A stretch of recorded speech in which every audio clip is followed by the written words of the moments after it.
Okay. Um, we were talking about success and that it felt great, Yeah. and then it becomes satisfying. That's actually something now that happened that time, you can actually start working with directly towards that to recognize that hard work and effort did not bring that on. Mm-hmm. That Yeah. in fact, just the attitude of the quality that I can do this, that I'm successful at it, coupled with the quality of I can remember to do this. So it's sati plus success in an overall generalized way. But as you know, with anapanasati, we take that success and break it into both bodily feelings and mental components, and start looking at it in the sense of that the body becomes restful after we stop mental effort. Yeah. So long as we're working at trying to take mental effort at making the body relax, guess what? It don't work. Also, that feeling of rapture, that feeling, we talked about that last time, didn't we? I think The so. Vedana? Yeah, right. So that's the quality that you're wanting to actually develop, to develop this quality of success, to develop the quality to remember to be successful. And that doesn't take a lot of effort. But when we have the wrong attitude about what is concentration, I think that that's the wrong definition of the word samadhi is why Westerners are practicing so wrongly, trying to attain concentration when that's not the object that we're working for at all. We're looking for unity of mind, a satisfying, completely hold unity of mind rather than a tight focus or something that is very, very rarely accomplished successfully. That the students are working too hard, and because they're working too hard, all they get out of it is hard work. It's almost like we have to be sneaky at it. We literally have to steal the gold off the king's table while he's not watching.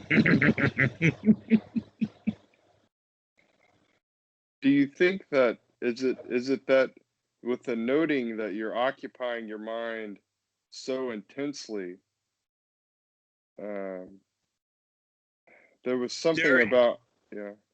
okay, it depends upon what you're noting.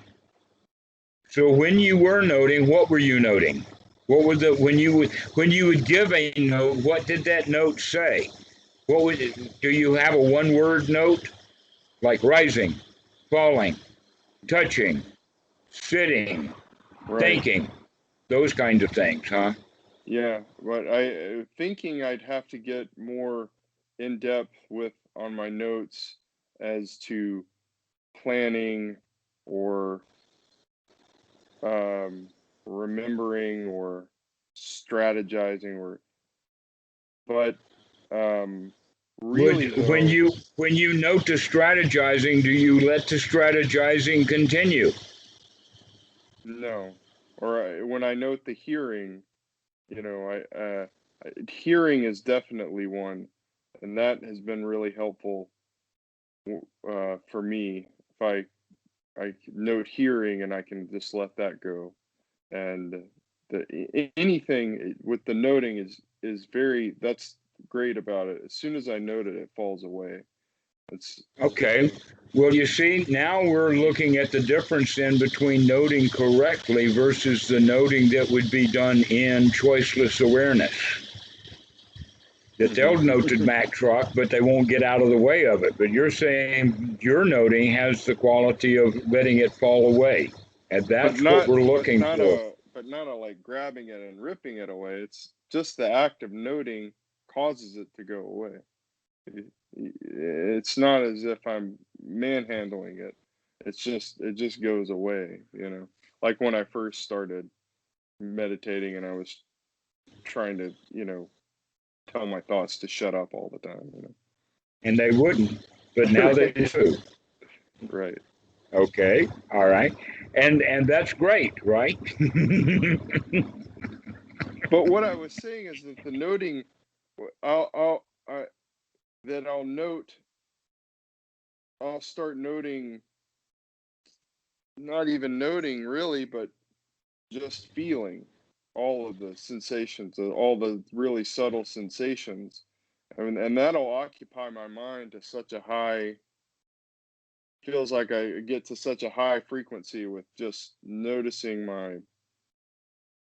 the bubbling texture on my skin, or the tingles all over my body that are always constantly there, and my breath and thought activity, you know seeing it all. And then that's when I got there, is that my mind felt like it was so occupied that all I could do was stop.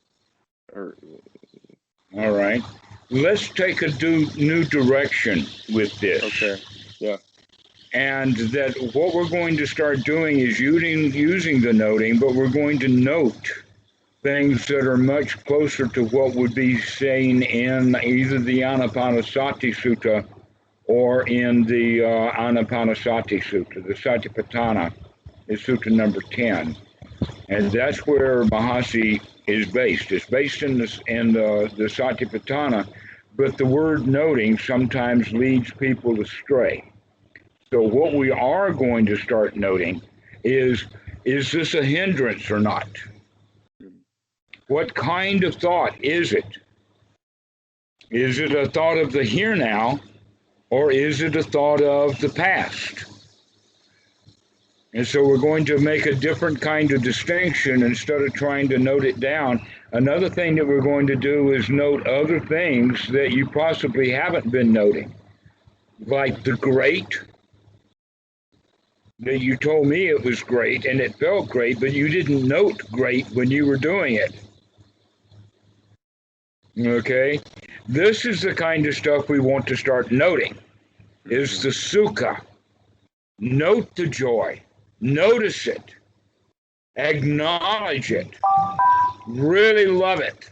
Okay? And then note the loving of this satisfaction. Note the win. Note the success. Note, in fact, the sati that brings us out. Start watching this stuff. This is that which needs to be looked at or noticed. And yet, because of the noting, they start with rising, falling, touching, and sitting, but because that's what Anapanasati at the very first step is. But as we progress through Anapanasati, that which we want to continue to note is that which is related to Anapanasati. So we note the really good feelings. We note the success. We note the satisfaction. We note how the mind works. And so in this regard of the kind of thoughts that are happening there, the thoughts that you want to allow when you're in this state of sukkha are wholesome thoughts. This is going to be one's right view, is to stand on guard as to whether this thought is worth having or not. And you already know how to select that. If there are thoughts of the past or the future, if there are thoughts of wanting something, like thoughts of wanting enlightenment, if you're sitting in that state of sukkha, then you are already satisfied. This is good enough. Thank you very much. I don't want anything else. If I want something else, that's suffering. That tears me out of the sukkha. So if you stay in that, and this is step 6 of Anapanasati, sitting in that state of sukkha, we put the mind on guard. The Mahasi method calls that noting. But what we're actually doing is paying attention to What are we going to let in? In the beginning, we want to start working mainly with just thoughts, to not let thoughts in that are unwholesome. So thoughts of the past, thoughts of the future, thoughts of planning, thoughts of anything like that, as soon as they arise, we can, through that guard, we'll go through this process again. That guard now is the Sati. Aha, I see you. Now, ever how they if they melt away, then you can physically or mentally watch them melt. Or the way that I'm teaching is with the more energetic way of get out, out. But that get out is not the quality of having a lot of energy to throw them out, but it rather is the quality of success. That the mind, the frontal cortex, is more powerful than that part of the brain which does that kind of thinking. The verbal kind of mismatch that goes on is generally more referred to as the mammalian part of the brain. That's when animals start to communicate with each other. But the frontal cortex is that's the witness. That's the one who can see this stuff happening. The sharp part of the mind, the part of the mind that animals don't have. That's what makes us really what they call conscious in that human way. The knowing and the knower that knows the knowing is known. All right. So that's the part that we want to keep active.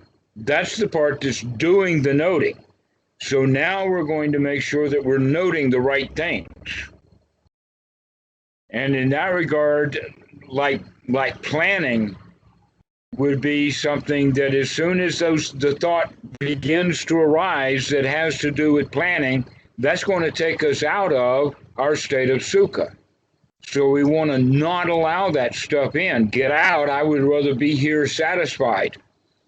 And so that's why we want to recreate that winner, to have that piti that then melts back down to the sukkha. It's hard to get right directly to the satisfaction without having that win also. That success. Mm-hmm. And that's also what builds that lion's attitude. And so when you are doing the noting, the important thing is to note what thoughts you're going to allow into the mind. Now, we pretty well know what thoughts are not going to be allowed into the mind. The thoughts that would be allowed into the mind would be thoughts of the here now, like, oh, isn't this a nice day? Or, wow, look at the way that the light reflects upon those leaves over there. Or, my, what a wonderful, this is a really nice breath. Oh, I really like this. Okay, so staying in the present moment, seeing what we see with our senses, and being fully satisfied with that. That would be something to allow into the mind. Another thing that would be allowed into the mind is not just the outside senses, but what we're sensing on the inside in the sense of Dhamma.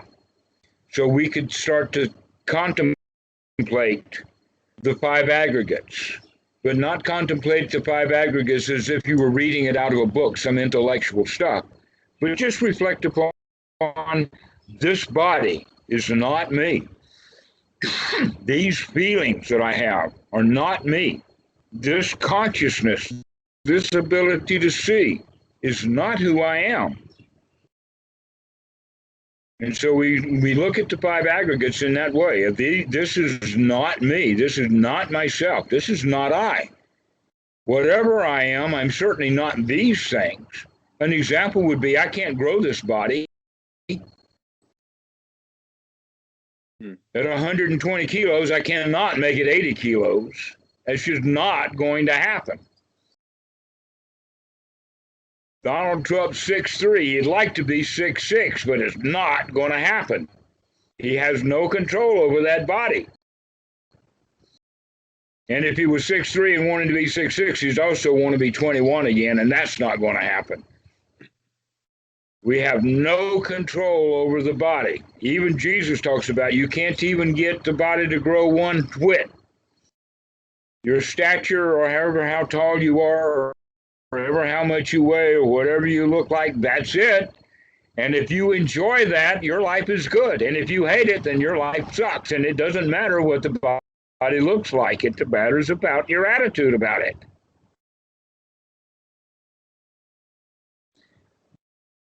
And so that's the whole thing. If you can enjoy the body growing old, then you can enjoy the body growing old. If you don't enjoy the body growing old, then when it does grow old, you'll be miserable. Hmm.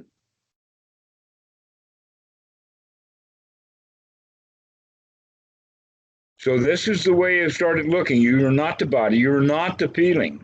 You are not your past. That's the one that's hard, because most people think, oh, well, I'm the sum total of all my memories. The Christians talk about when they get to heaven, that they'll know Granny and the dogs that died and Aunt Susie's there waiting on us, and we'll have a great big family reunion. And that's all built upon the past. But really built into there was the fact that there was so much suffering when those dogs died. And I really did not get along with Aunt Susie. So why should I want to see her in heaven? We'll just argue here like we argued on earth. But they don't think about it like that. And so they get attached to, I am my memories, I am my feelings. But we're not. We're not those old past memories. That in fact, we're not even very good at having memories. The memories often are created. Sometimes people don't even know the difference between when they're dreaming and when they're awake. Hmm. They remember the dreams they had as if it actually happened. Here's an example of that. Your laptop can remember a movie much better than you can. We can remember the name and perhaps the main actors and perhaps some of the action, but you don't remember all the dialogue. You don't remember every scene, and you certainly don't remember every pixel. But the computer can. The computer's got a whole lot better memory than you do. Your memory sucks. So if you are your memory, you are suck for memory.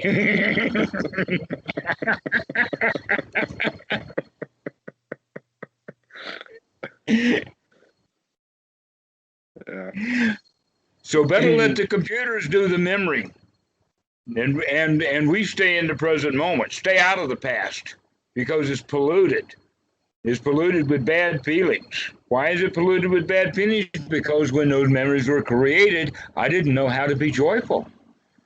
So my memories are almost always going to be unjoyful, unsatisfactory, unwholesome, and that the past always gives us new work to do for the future. When we go meddling in the past, we find something that's broken, and now we got to go fix it in order to feel right. Our heart is not right because of that old memory. Well, screw that. Put your heart back, remember, that's just an old memory. I see that old memory, and I do not have to go fix that darn thing that's broken. I can sit here and be happy instead. Hmm. And so we begin that's to. not the therapy. That's not the therapist's viewpoint.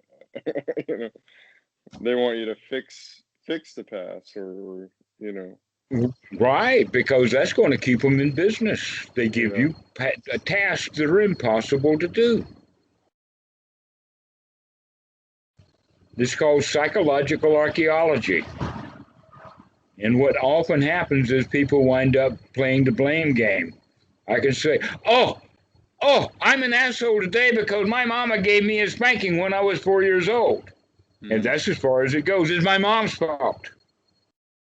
But if we would go back just a minute or two in that, we'd say, my mama gave me a spanking because I was an asshole when I was 4 years old.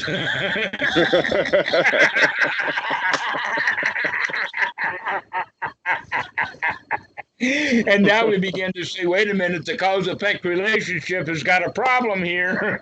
Yeah. Yeah.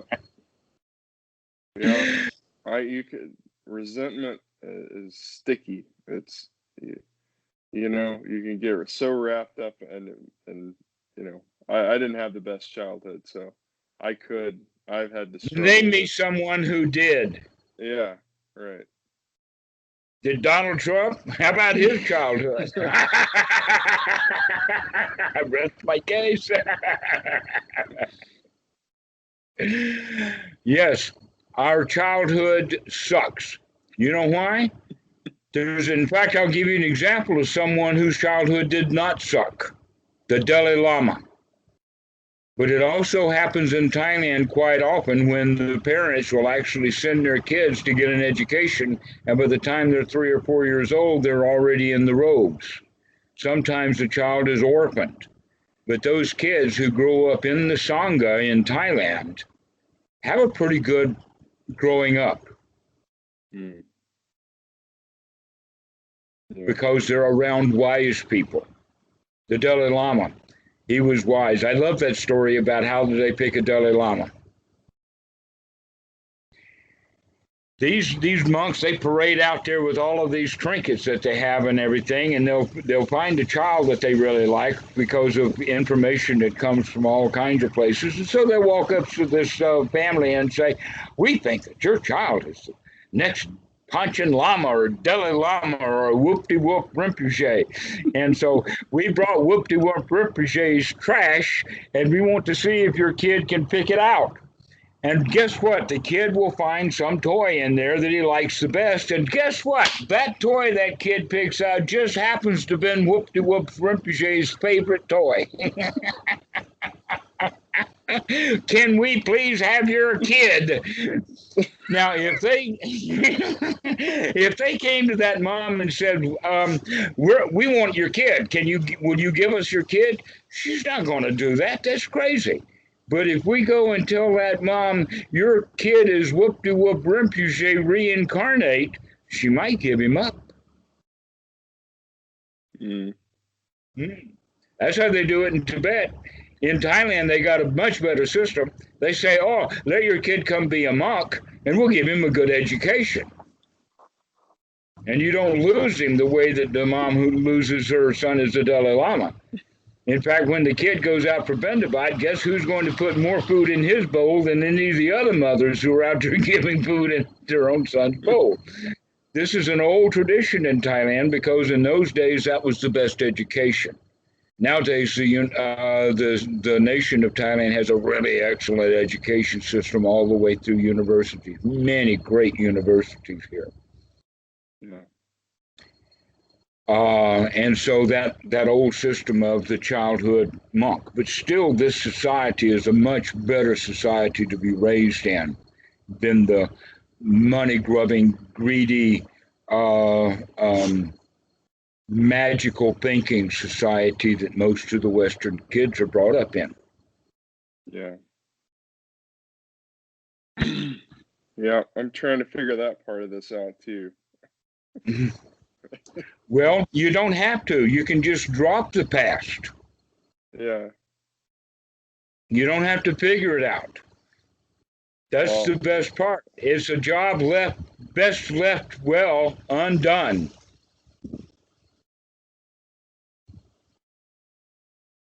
To move on. Mm-hmm. And in fact, move on. Here's one of the things that happens from time to time.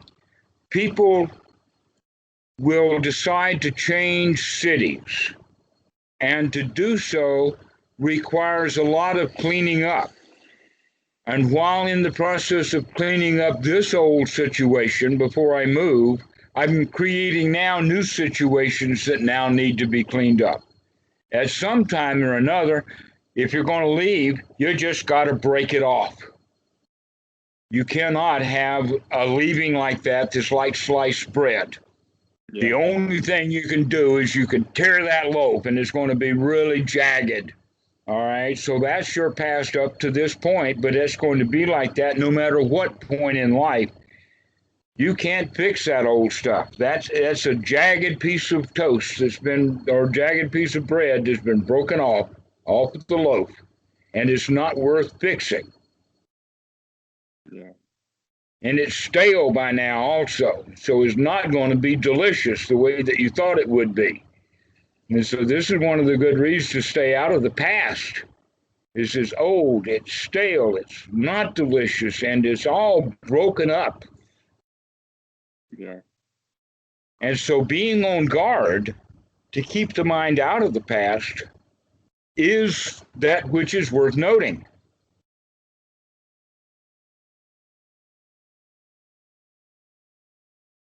That's one of the things really worth noting. So joy, success, satisfaction, sukkha, pleasure, great. These are the things that are to be noted,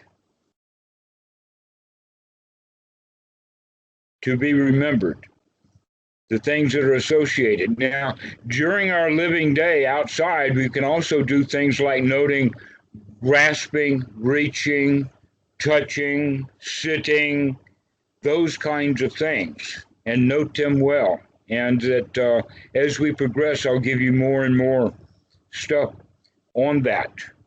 Okay. But right from the very beginning, we want to get it back to give yourself the joy from the success of recognizing that the mind was in hindrances so that you can come out of that with great gusto. Make your life really worthwhile living right in that very moment. As soon as you recognize the mind has wandered away from the present, you say, aha, I don't need that stuff anymore. So that we come to that point that no matter how obstructed the mind is, we know that we can clean it out and come to this present moment. That's the first knowledge. That should be a great success. The confidence that it builds on that success and that satisfaction that no matter how obstructed the mind is, we can clean it out and come to this present moment. Mm. That's the attitude of a lion, the attitude of the winner. But the attitude of, oh no, there it goes again, or oh, poor me, that's what we've been doing our whole lives. Yeah.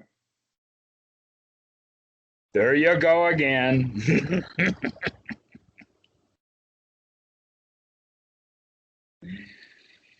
But those old habits, there they go again, over and over and over again, because that's the pathways in the brain that we have been using to live our lives. Time to now create new path. We got to build a new highway. Yeah. Highway built on joy, highway built upon success. So this is the kind of thing to note. To know I can do this. To note I'm confident that I can do this. To note that this is what's happening now. This is worthwhile. The Four Noble Truths is worthwhile thinking about. The Eightfold Noble Path is worthwhile thinking about. Paticca Samuppada, worthwhile thinking about. Like, how does the mind work? What is perception? What is consciousness? What is memory systems? And start to investigate that stuff in the mind that's here now, in this here now, knowing that we can get this figured out. We can see what this stuff is. We can take charge of this situation. We do not have to live in the past anymore. We can live in the present moment happily. Thank you very much.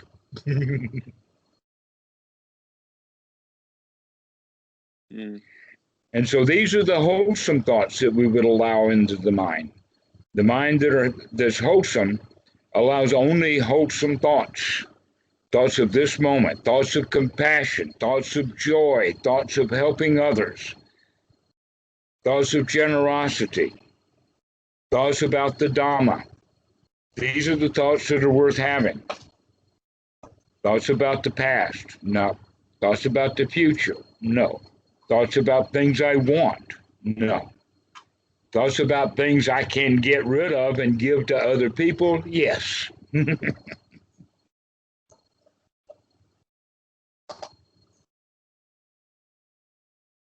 And so this is a way of noting that's more valuable than just the kind of random noting that you're looking at it. Okay. I'm Well, I think my first lesson, I kind of I joined in the middle of a lesson you were having with someone else, and I might have missed some of the instruction on your particular instruction on noting. And so I was Mm-hmm. just noting everything, but sometimes I don't know. Yeah.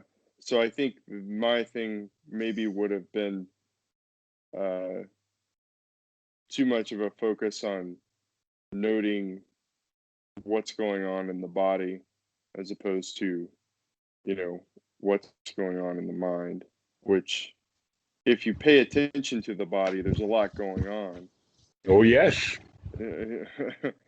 um, but if you just let it be, then then I see what you're saying. You focus on your mental patterns more than anything. So, Mm-hmm. yeah. Learning to distinguish between what's happening right now, what is the here now. Now, here's something that's very amazing, and that is almost all of the students, when I'm online with them in these Skype calls, they're here now. I know they're here now because they're opening their eyes. They're sometimes they do things like this and whatnot, and I check that too. But a lot of the time, they're really with me. They're here now. But while they're here now, they're not really, because they're listening, and that's what they're paying attention to. They don't recognize that to be able to listen in the here now, you've got to be here now. And that's one of the dangers, by the way, of the Skype recordings is people will turn them on, listen for a little while, and then leave it running while the mind wanders away, and maybe even they change the screen and start reading something or go do emails or whatever, letting it in the background, and they're not paying attention anymore. But the guy Hmm. who is actually doing it with me, he's normally the one who's paying attention because they know that I'm looking at them. Yeah. I the distraction is something that with this thing that I'm talking to you on right now, the distraction is something that I'm dealing with for sure. Uh, the the even reading even reading, not spiritual, but books about Dhamma, you know, Dhamma books, re, yes. Uh-huh. yeah, reading the books or listening to a Dhamma talk is, I can feel that it's a distraction sometimes, even though maybe, I'm I'm not fully present, when I'm Mm-hmm. listening to it, like you are when you listen to a lot of things. And sometimes I am. Sometimes it's but a lot of it, since it's all Dhamma, a lot of it is very repetitive. I mean, It is. There's it, only so much to it. right. Yeah. It's only a handful of It's a leaves. simple That's all teaching. there is. Yes, actually a simple teaching. I think that the whole teaching can be done in a 10-day course if the students or if the teacher was intent on teaching all of the Dhamma in 10 days. It could be done. It would be a horrendous 10 days, maybe a better 30 days, but there's no need to do that. That in fact, the better way of teaching is imagine that the Dhamma, which is actually, when we talk about it in this case, we're talking about all of life. The sum total of one's life is the Eightfold Noble Path when the person is living their life correctly. And it's quite a mess otherwise. Mm.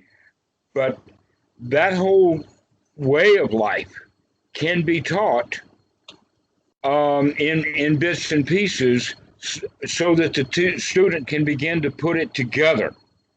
And so I look at it as kind of a Chinese box puzzle, or another example would be like a jigsaw puzzle, maybe a 500-piece jigsaw puzzle.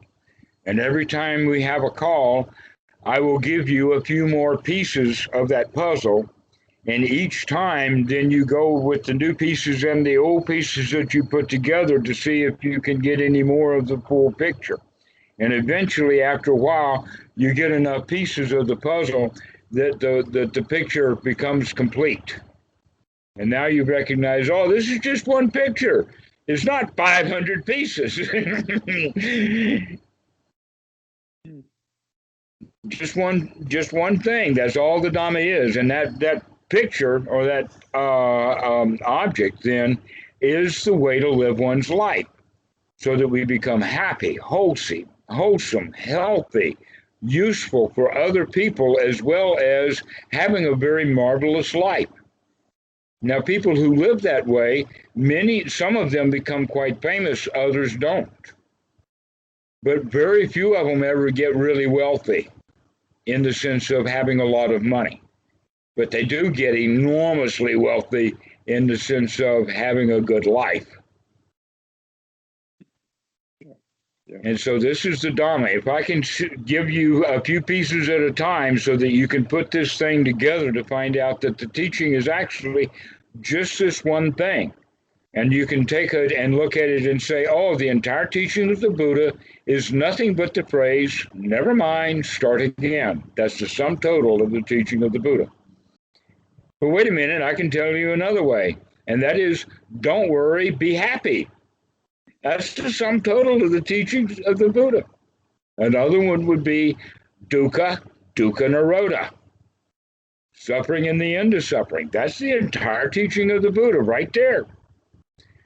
But that's not in that succinct package enough for people to get, because the quality that's hidden away in there is the quality of sukkha, as well as the quality of success and satisfaction. So those are the primary ingredients, but the overall teaching then can be said like, never mind, start again, for instance, does have sati in it. Never mind, which means I see it now. Never mind, which means throw out the past and start again, which means start again joyfully, start again happily, start again in your practice, start again the first jhana. So this is a way of looking at it. Another way would be to look at it from the position of the Four Noble Truths, especially that second noble truth. That second noble truth, do you know it? Should be the foundation of one's life. Lobha, moha, dosa, greed, ill will, and delusion is the source of suffering.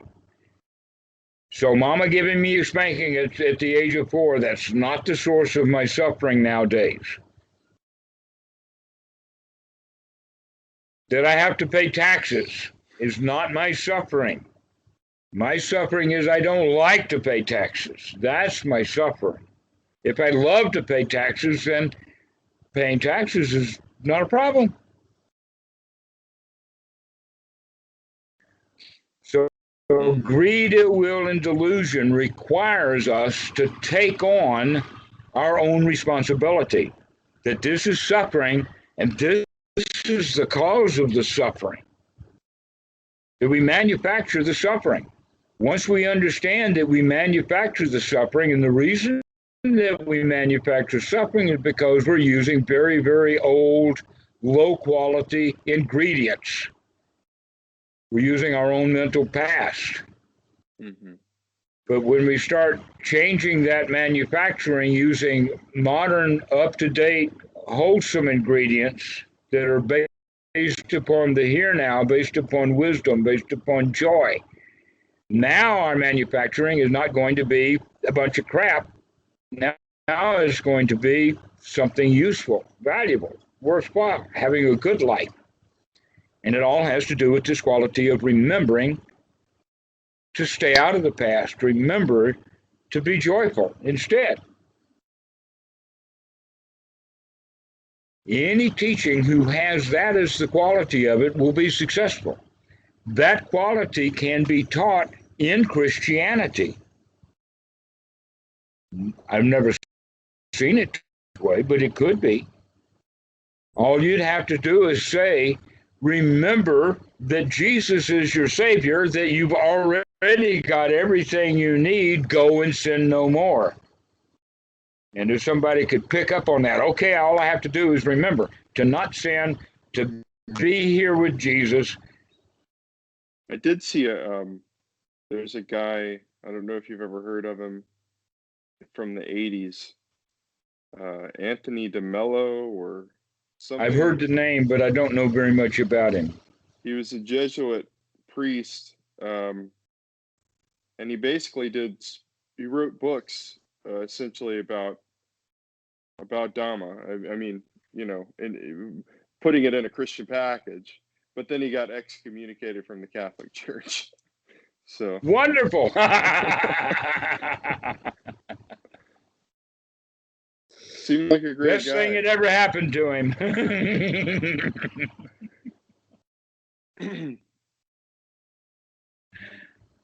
Yes, the Christian churches have put so much dogma, so much, let us say it this way, that the teachings of Jesus are the same teachings as the teachings of the Buddha.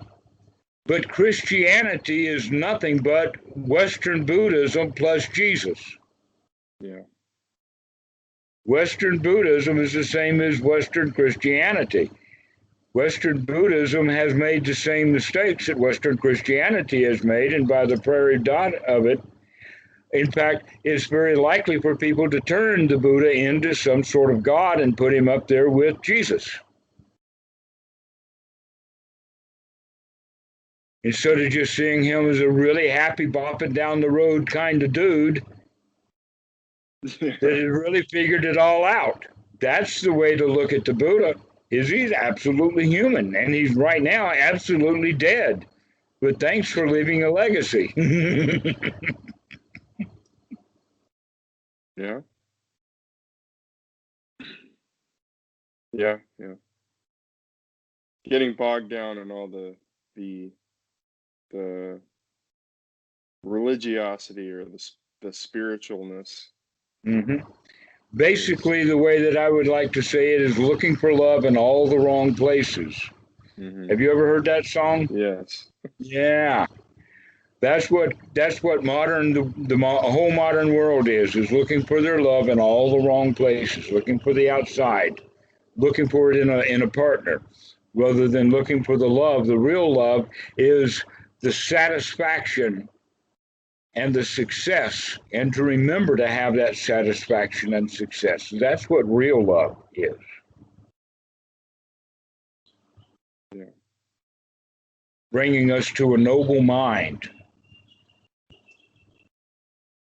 And so this has been a good talk about noting, how to note, what to note, what's worthy of noting. Yes. I feel like I have a better grasp on it now. Excellent. All right, well, you start thinking about those things which are worthy of thinking about. And the next time we call, we'll start investigating some of that to begin to put this whole thing together of how the second noble truth, in particular, fits in with anapanasati and the satipatthana, and how that fits into the five aggregates, and how the five aggregates then fit into the teaching of Paticca Samuppada, which is exactly how the mind works.